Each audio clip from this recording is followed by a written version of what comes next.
Thank you very much and welcome everyone. So glad you could join us for today's webinar on powerful presentations. I will do my level best to include as many current and concrete examples as I can from organizations that we're working with. I'd like to start with a quote and a few thoughts around it. Great speakers aren't born, they are trained. Presenting is a skill developed through training and experience. What do we mean by this? Well, I have some gifts and some skills, and yet I also have considerable experience. And with each successive experience, hopefully I've become a better and better speaker. Let me explain a little bit of history. When I was very young, my parents were involved in a theater group. This was outside work, and this was in our community. So from the age of about 5, I found myself placed on a stage. And it just, once I started opening my mouth and I was given some lines to speak, it actually came surprisingly easy. And I think one of the reasons it came easily to me is first and foremost because both my parents were involved with it. But secondly, some of the best advice I ever got, I first got at about age 5 when the director of the program said, just talk as if you're having a conversation with me or with one person in the audience. And you know what? That was some of the best advice I've ever received. Several people have given me similar advice over time. Great speaking happens over time and with each successive experience. In addition, I'd like to suggest that the way we become better and better presenters, more and more effective presenters, is to learn and to receive feedback. So, there I was, starting at age 5, speaking here, there, sometimes in corporate meetings, sometimes in social gatherings, sometimes when it was, there was a group of us meeting to have a discussion and different people could raise their hands.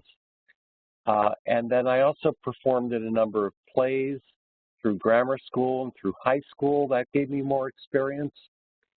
And yet what really started to hone and refine my speaking skills, of all things, was a wonderful group by the name of Toastmasters. Now, I don't know how many of you have heard of and or ever participated in a Toastmasters club, but that's the first piece of advice I'd like to share with everyone. I had been, let's see, how old? I was in my 30s before I first got involved with a Toastmasters group. Now, Toastmasters clubs are around the world, and there are 2 types of clubs. There are corporate clubs, which are based at a company and are generally open only to people who work at that company, that business. And there are what are called community Toastmasters clubs, where anyone in the community or even in the general area can join. The joining fees are very, very small. I want to say maybe $10, $20, very, very little money. But the feedback one receives as a presenter, as a speaker, is extraordinary, because when you participate in a Toastmasters club, you make a presentation.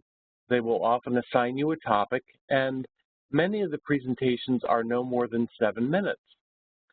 So you have to make your points quickly and effectively, and everyone else in the group, in the club, is presented with a form to give you feedback.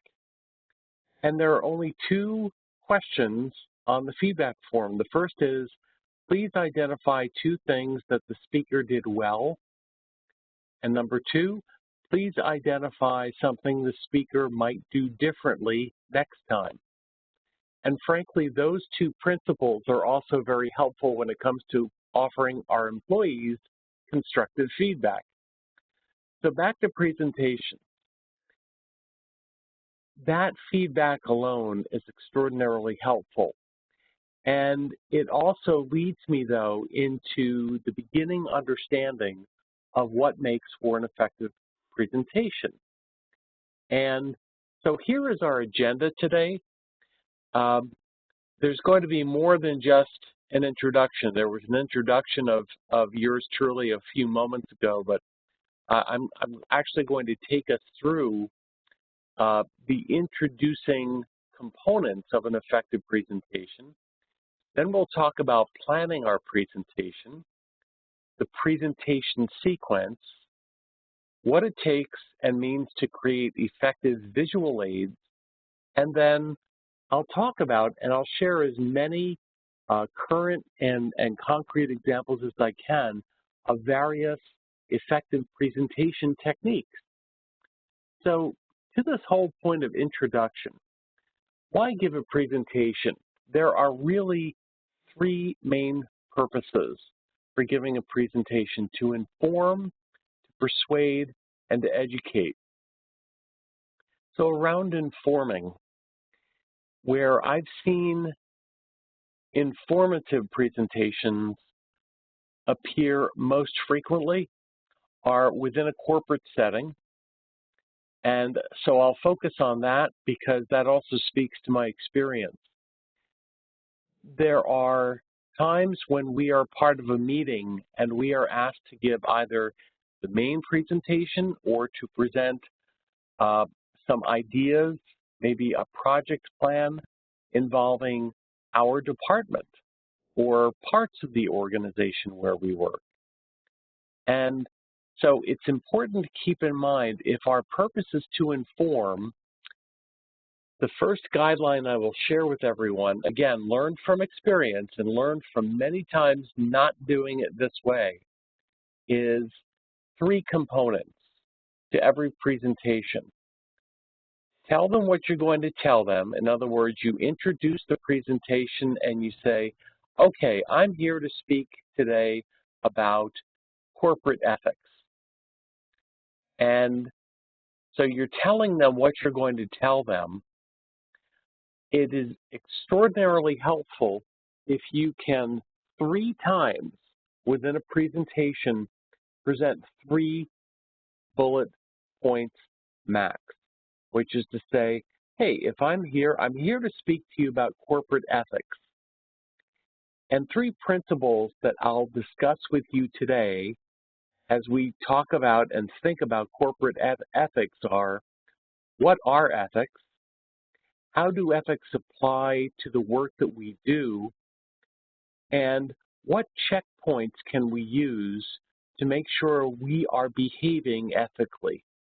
So you see right there, I offered a maximum of 3 bullet points, which are the key points I'm going to make during my presentation. Now, during my presentation, I present to those 3 key points: what are ethics? How do ethics apply to the work that we do? And what are the checkpoints against which we want to check ourselves to make sure we are behaving ethically?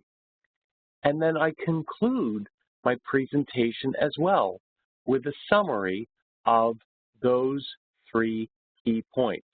So that's what I mean when I say tell them what you're going to tell them, then tell them, make those 3 key points, and then tell them what you told them. So in conclusion, in today's presentation about corporate ethics, we discussed what are ethics, how do ethics apply in a corporate setting, and what are the checkpoints we can use to make sure we are behaving ethically. Bing, bing, bing, 3 times. Tell them what you're going to tell them what you're going to tell them, and then tell them what you told them. All right. The second purpose of a presentation is to persuade. So for example, if we are coming together and discuss the strategic goals for our company, and these are still in process, we're still working on them, I might be asked to give a presentation within the 2 realms with which I'm most familiar, which are sales and customer service. So one of the principles involving sales that I learned a long time ago is don't ever tell someone why they need to do business with you. Focus on what their needs are. And so, pardon me, in a corporate setting, if I were asked to give a presentation about sales, I would say one of the keys to our growing our business this year with sales revenue is to continue doing a better and better job, pardon me, of communicating with our customers and asking them and then listening, asking them what their needs are, listening carefully, taking notes, and then repeating back to them what we've heard. So what I've heard you say is, you are looking to grow your business in the Midwest.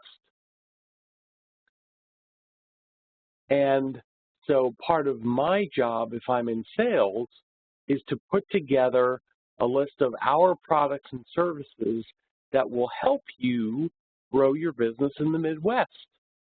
So if I'm making a presentation internally about growing our sales, I will say to them in part, one of our greatest opportunities is to grow our business in the Midwest because a number of our customers and prospective customers are looking to grow their business in the Midwest. So it is incumbent upon us, I would suggest to people in a presentation, that we contact our best customers.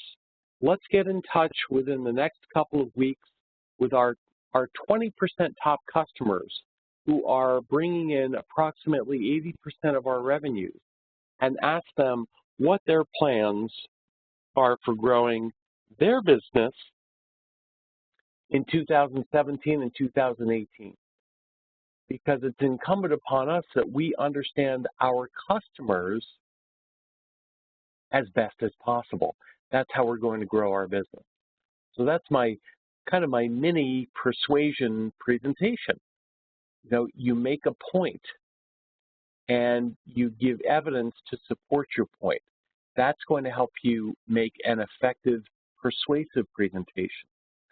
And then the third type of presentation is to educate. Now, some people may be asking, wait a minute, what's the difference between informing and educating? And I'm glad you may be thinking about that, and glad you may be asking that question internally. Because the differences are somewhat subtle yet important. Informative presentations are usually given to internal audiences, sometimes to external audiences, but are usually given internally to help everyone understand what it is we need to focus on. Another type of informative presentation that is external would be, for example, media appearances by a public relations representative or a marketing representative of our company who goes on TV, on radio, and maybe makes a presentation before an audience at a press conference. Those would be informative presentations. Educative or education presentations are often almost exclusively external, and educative presentations are most often given to customers, to prospective customers in a corporate setting, and sometimes an educative presentation is given to customers and prospective customers about a new product or service that our company is offering. Okay.